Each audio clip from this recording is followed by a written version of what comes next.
राधे राधा कृष्णाभ्यां नमः।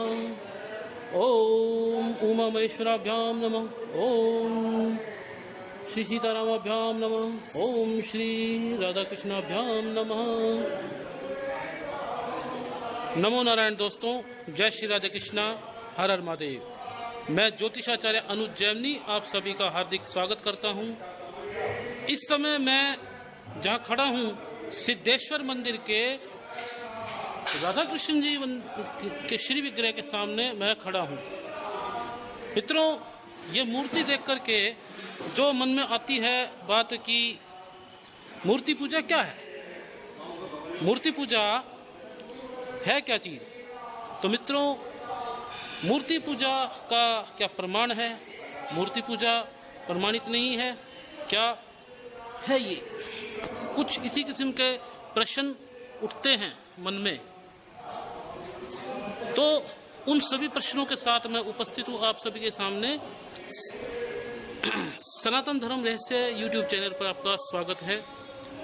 कईयों का प्रश्न है, कईयों को हमने जवाब भी दिया।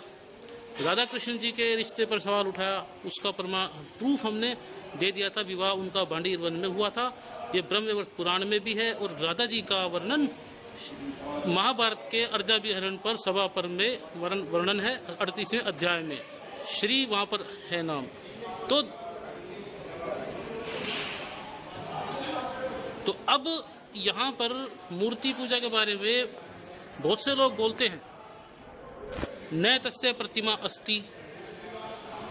तो ऐसा बोल करके मूर्ति पूजा को वेद विरुद्ध बताते हैं। परंतु मित्रों, ये पूरा अर्थ नहीं है, ये आधा अधूरा मंत्र है। न तस्य प्रतिमा अस्ति यस्य नाम महदस्य।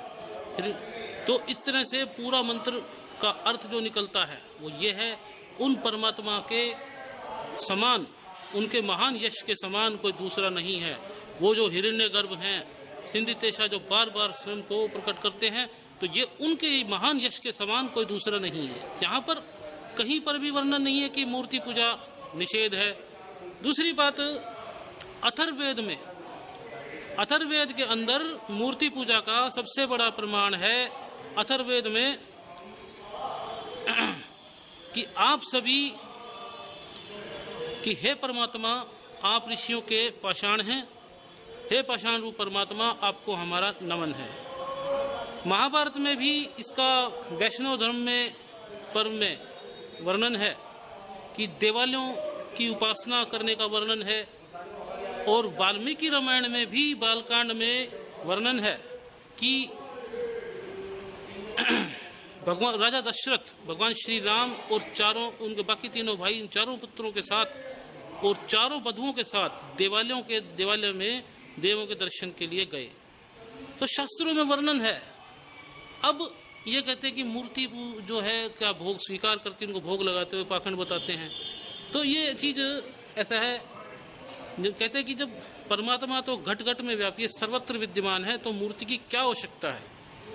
मित्रों, पानी तो सर्वत्र व्यापक है, तालाब में भी है, वायु में भी जल है, तो उसके लिए गिलास की आवश्यकता क्यों पड़ती है। उसको पीने के लिए घड़े में पानी रखना पड़ता है, उससे गिलास में भर करके पानी पीना पड़ता है।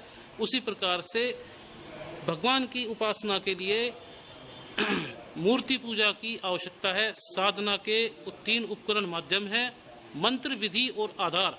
मंत्र में मन को त्राण करने के लिए भगवान के मंत्र, उसमें मंत्र कौन कौन से हैं वे मैंने पूर्व में बताया था। वैदिक मंत्र, पौराणिक मंत्र, शाबर मंत्र, नाम मंत्र और माला मंत्र। तो एक तो ये हो गया विधि, उसमें ये होगी कि उनको परमात्मा को खुश करने के लिए जो तरीका है, उपाय है। उसके अलावा आधार वे मूर्ति पूजा आ गई। साधना के उपकरण माध्यम में आधार सबसे महत्वपूर्ण बिंदु है मित्रों। तो उपकरण माध्यम में धूप, दीप, नैवेद्य ये सभी हैं। और उसके साथ में यहाँ पर परमात्मा की मूर्ति भी का भी वर्णन है। ये परमात्मा की श्री विग्रह है, जैसे कि श्री विग्रह और एक आम पत्थर में अंतर है, बिल्कुल वैसे ही एक नोट में, करेंसी नोट में और एक कोरे कागज में अंतर है। आप कोरे कागज को फाड़ सकते हो, नोट को नहीं फाड़ सकते, धन को नहीं फेंक सकते। उसी प्रकार से मूर्ति और श्री विग्रह, मूर्ति में, श्री विग्रह में और साधारण पत्थर में अंतर है। परमात्मा सब जगह विद्यमान है, परंतु जब वो उसकी मूर्ति की शक्ल परमात्मा की दी जाती है तो उसके फिर आधार पे वो पूजनीय हो जाता है। उसकी अब प्राण प्रतिष्ठा क्या है? कहते हैं कि क्या मूर्ति में प्राण डालने से जिंदा हो जाती है? मूर्ति सजीव है। सजीव क्यों है? क्योंकि उसमें हम भगवान की कल्पना करते हैं, उनको आसन देते हैं कि आप यहाँ पर विद्यमान हुइए, तो यहाँ पर परमात्मा का हे प्रभु आप यहाँ विराजिए। तो यही अथर्ववेद का तो मंत्र है, हे पाषाण रूप परमात्मा, हे ऋषि परमात्मा आप ऋषियों के पाषाण हैं, हे पाषाण रूप परमात्मा आपको हमारा नमन है। इसके अलावा ऋग्वेद का जो पुरुष सूक्त है और यजुर्वेद का 31वां अध्याय, उसमें ये पूरा जो अध्याय सूक्ति है, ओम सहस्त्र शीर्षा पुरुष सहस्त्राक्ष सहस्त्रपात सा भूमिगम स प्रत्वात ऐति दृशांगुलम पुरुष युद्गम सर्वम सर्वभूतम यस्य भाव्यम। इसमें 33 दृशांगुलम का अर्थ क्या है ये कोई मुझे बता दे। तो इसमें 33 दृशांगुलम की इन जो है परमात्मा की मूर्ति का माप बताया गया है। उसमें साक्षात इसमें पूरा विराट पुरुष भगवान की आराधना की गई है। हम यहाँ पर मंदिरों में सब जगह घर में जब भी ठाकुर जी का अभिषेक कराते स्नान कराते हैं तो इसी पुरुष सूक्त के मंत्र से कराते हैं। तो मित्रों ये जानकारी कैसी लगी? यदि आपको अच्छी लगी तो इसको शेयर कीजिए अधिक से और लाइक कीजिए, अधिक से अधिक शेयर कीजिए और सब्सक्राइब कीजिए। धन्यवाद।